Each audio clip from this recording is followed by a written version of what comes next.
This is Walter O'Keefe, inviting you to listen in on the Nightline.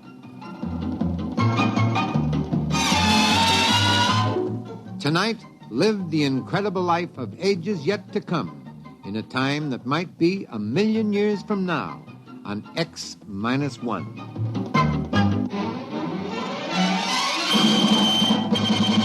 Now, an incredible story of the world beyond. Countdown for blast-off. X-5, 4, 3, 2, X-1, fire.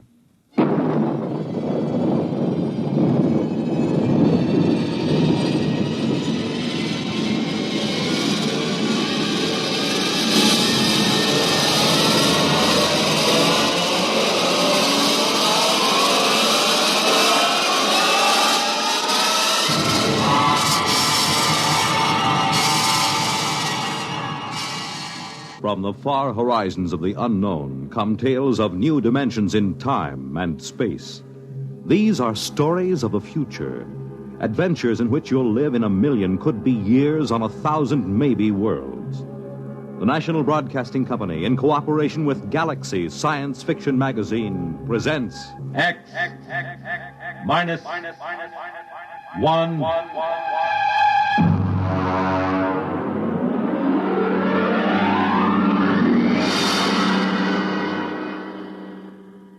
Tonight, The Haunted Corpse by Frederik Pohl. But first, hear this. Whenever you want things to be just right, be it here or there or day or night, you make it Pabst, 'cause Pabst makes it perfect. Yes, Pabst makes it perfect. Just as we always have ever since 1844. So next time, you make it Pabst, because Pabst makes it perfect. America's Blue Ribbon beer from the Pabst Brewing Company, Milwaukee, Wisconsin. Yes, Pabst makes it perfect.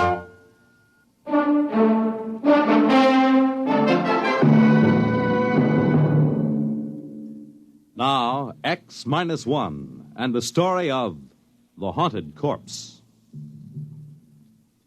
We moved in at 0800. That's pretty good time, considering that Van Pelt turned up at the Pentagon on Thursday, and it took him till Monday morning to go in and see the general. By Tuesday, I had a task force of 135 men bivouacked around the old man's place. Corporal McCabe, my orderly, reported mission accomplished. Well, Colonel, there's a whole company dug in down the road right yonder, and Wins is all set up right here like you done ordered. We got a covey of them recon cars from the cavalry roaming like a passel of June bugs quartering a handkerchief.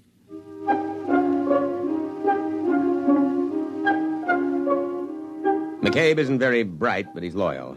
Well, about 9 in the morning, the old man woke up. I suppose the firing at the auxiliary pistol range I set up got him out of bed.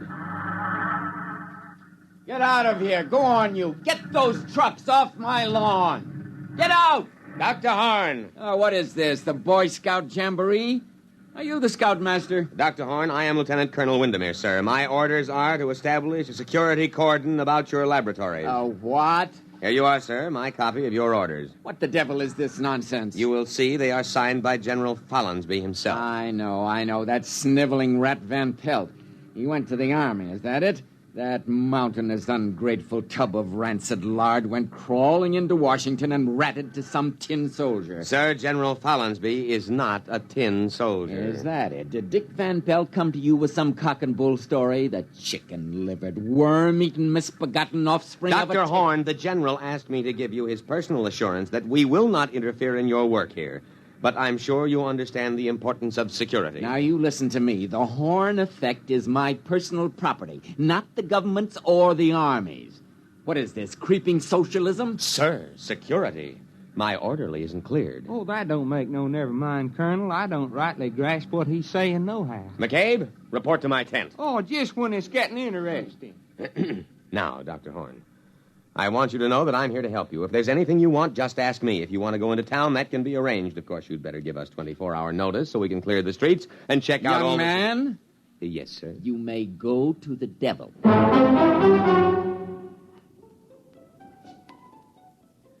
Of course, he went in to call the Pentagon and protest. He had a lot of spirit for an old civilian of about 75. Hello? This is Dr. Eric Horn. I want to protest an invasion of my privacy. Of course, Dr. Horn, I understand. There's an officious young Cub Scout out at my place making a pest of himself. A lieutenant something. Lieutenant Colonel Windermere. But I called Washington. Yes, sir, but our intercept monitor put the call through to me. We'll take care of any outside calls you wish to make. Of all the insufferable...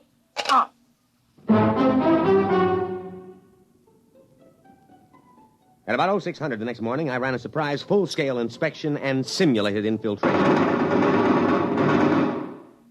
Hey, look there! You trigger-happy idiots! It's me, McCabe! And you simulated! You hear?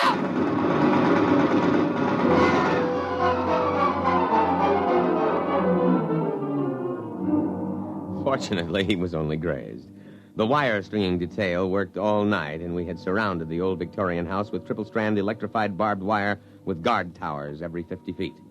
At 1400, I paid a call on Dr. Horn. What are you doing here? Good afternoon, Dr. Horn. I came in for your report. My what? Your daily progress report. It's in my orders. Paragraph 8. Just carry on, sir. Corporal McCabe will take your words down. Oh, his clearance came through last night. You have a method for electronically killing a man without touching him. Killing, Lieutenant? Will you tell me what in the sweet name of heaven did I say that gave you that particularly stupid notion?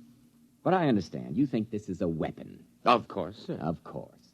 My machine renders humans into corpses. A chipped flint will also do that. Look, you simpleton, don't you realize what my machine can do? It can separate that something which, added to a body, produces a man. A subtracted leaves a corpse. I can separate the two things without destroying them. You understand that I can take the ghost of life out of a body and keep it unharmed. Try to understand that, you pig-headed, mule-eared, rabbit-faced...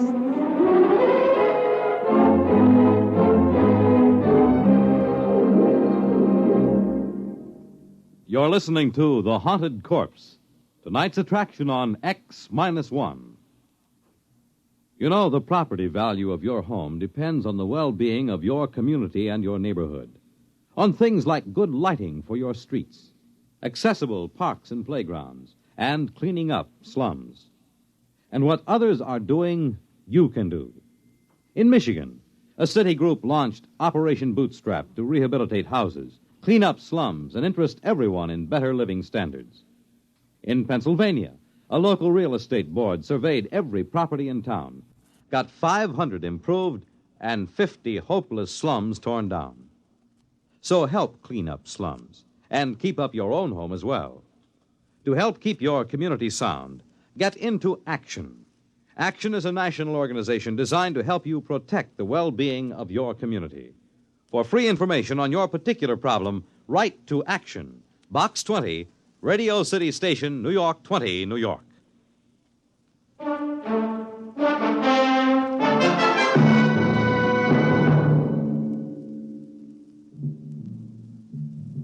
Now, back to X-1 and The Haunted Corpse. I terminated the interview and went back to headquarters to prepare my situation analysis. Van Pelt, all 300 pounds of him, was waiting for me.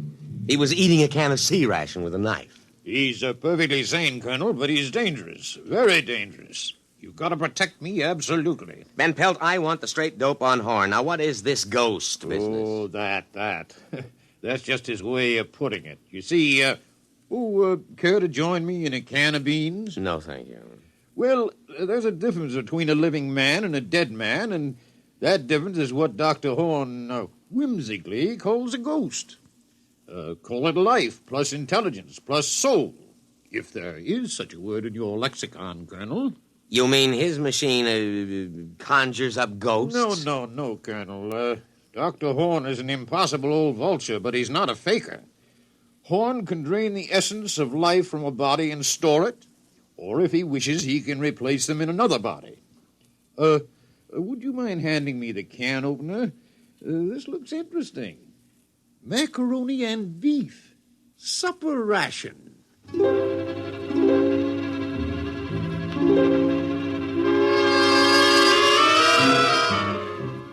Well, so he had a machine that could take a mind out of one body and put it in another body. Well, why didn't he say so straightforwardly instead of beating around the bush like a civilian? Of course, he was a civilian, which might explain it. Next morning, I went to the laboratory with Corporal McCabe and insisted on a demonstration. All right, this way, gentlemen. Please, Corporal McCabe is an enlisted man. At this pole, we have a Cocker Spaniel. And over here, a Rhode Island Red. That's a right perky-looking chicken, Doc. If you will kindly stay clear of the terminal areas, I will activate the field. What's happening? The field is vibrating at the cycloid rate set on the crystals. All right, it's ready for discharge. Now.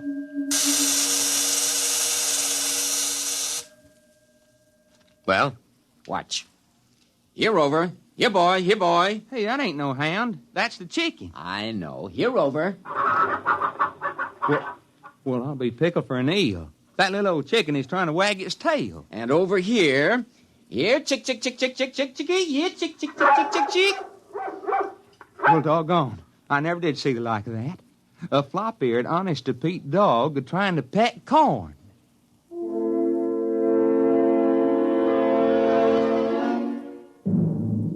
I had a private conference with the old man later.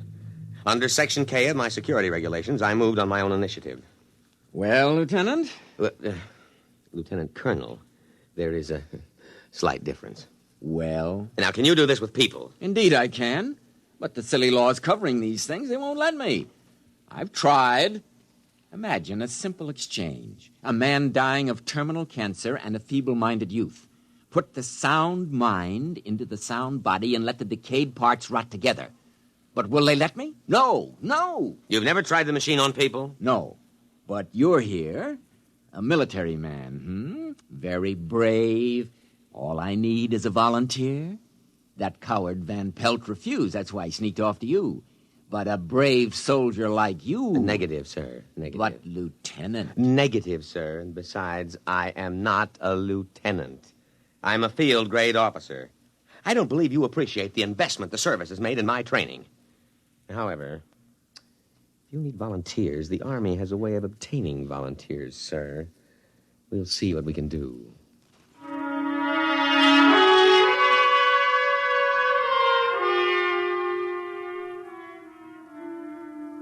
Actually, it was easy. First, there was a boy from Maine awaiting court-martial on an AWOL charge. Second, he volunteered when I pointed out he could get up to a year at hard labor.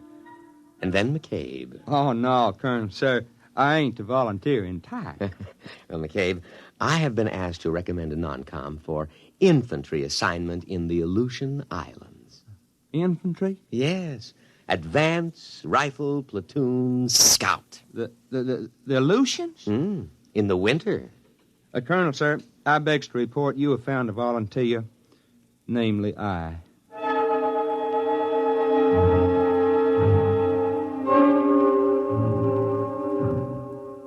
Dr. Horn had arranged the terminus of the machine poles to be tapped into metal helmets which were adjusted on the heads of the two men.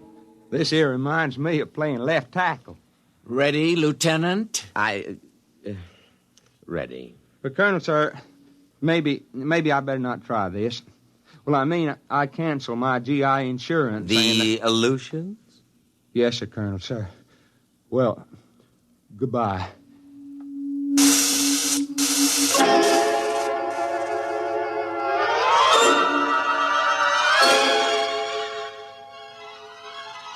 The test was an anticlimax. It worked. McCabe, that is, McCabe's body, reported himself as Private Ethan Coffin in a broad down-east dialect.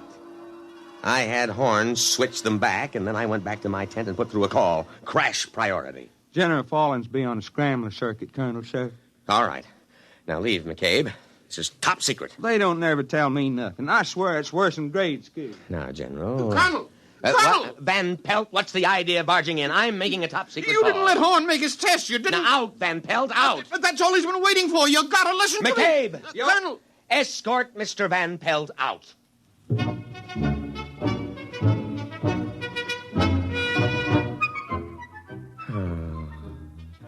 I was floating on a cloud of pure joy. I could see my eagles within my grasp. Maybe even a full star. I told the general my plan. Are you still there, sir?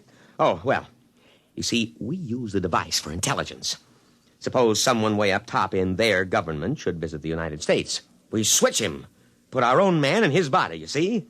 Or in wartime, take a few prisoners and put our men inside their bodies. Yes, sir. Yes, sir, I can be available for a staff meeting at 0900. Yes, sir. General Windermere. Lieutenant General Windermere. Oh, why not? General of the armies. Colonel, sir. Oh.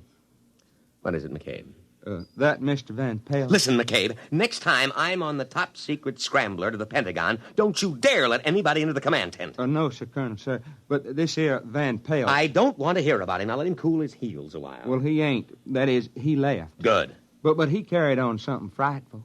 He kept saying Mr. Horn wanted to live forever. What?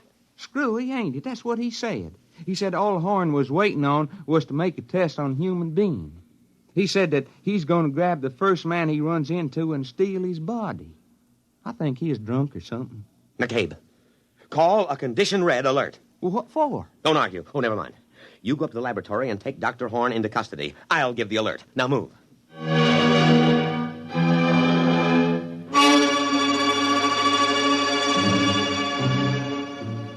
I could see it all immediately.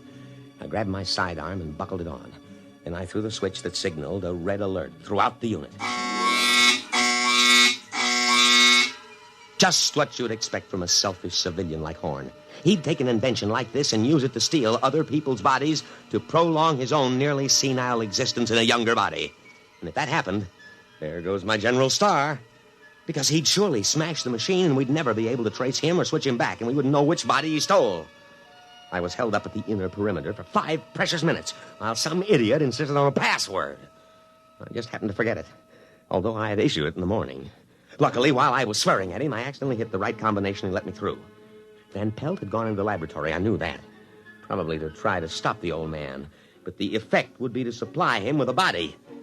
He'd have to swap immediately. He couldn't take the chance of a heart attack. I ran into the laboratory, my sidearm drawn. Horn! Dr. Horn! Tripped over a human body. Still warm. Dr. Horn. His cast-off cocoon. Abandoned. And then in front of me, I saw him. Van Pelt! Too late! Too late! Now, wait. Listen. Oh, McCabe, what happened to you? He slugged you, did he? Too late! Now, wait. Don't smash the machine. Van Pelt, I know it's really you, Dr. Horn, and Van Pelt's body. Now put down that gun. I'll smash it! Smash it! Stop. Don't wreck the machine. Listen, Dr. Horn, I'll help you. I'll see you get a good, healthy body as long as you want it. Dr. Horn, think of the safety of our country. Think of security. No, I'm not Doctor... Who shot that? McCabe, put that pistol away, you fool! Oh, Horn. Dr. Horn, speak to me. Now, I know it's you in Van Pelt's body. Now speak to me, Dr. Horn. Oh, he's dead. McCabe, you simple-minded... Why did you kill him? Oh, everything is gone. My General Star, everything. All right, McCabe, report to your quarters.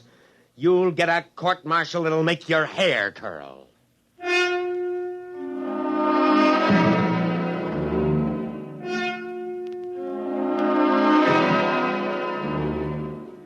I sat there in the wrecked laboratory, and I almost cried. Everything gone, the machine, the brilliant mind that knew its secret. I looked at the corpse of Van Pelt that held the mind of Dr. Horn before that idiot McCabe had put a bullet through the brain and killed both. I could almost feel cheerful as I thought of the court-martial to come. It was at that moment that Sergeant O'Hare came in to tell me that McCabe wanted me on the telephone.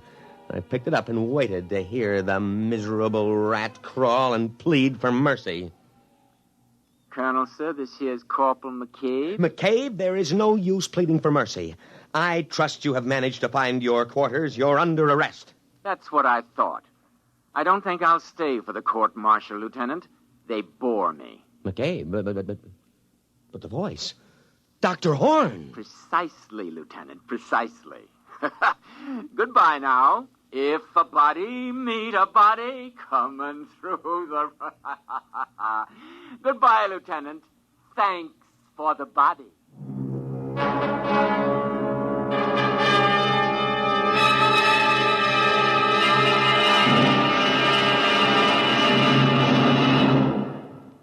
Fred Collins again, and I'll have another word about X-1 in a moment.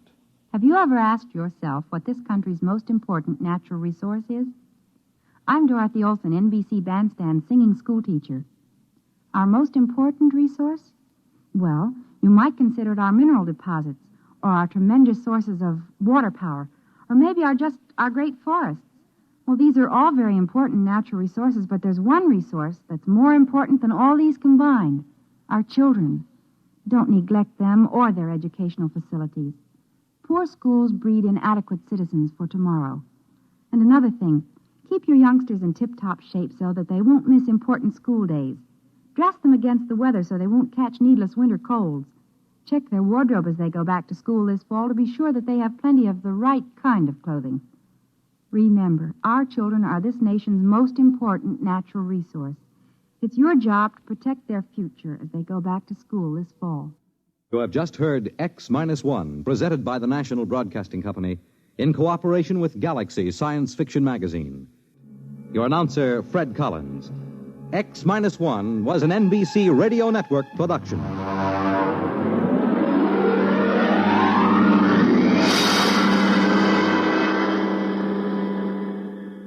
There's excitement in the air at night, and Nightline brings it to you. Hear Nightline with Walter O'Keefe next on most of these NBC stations.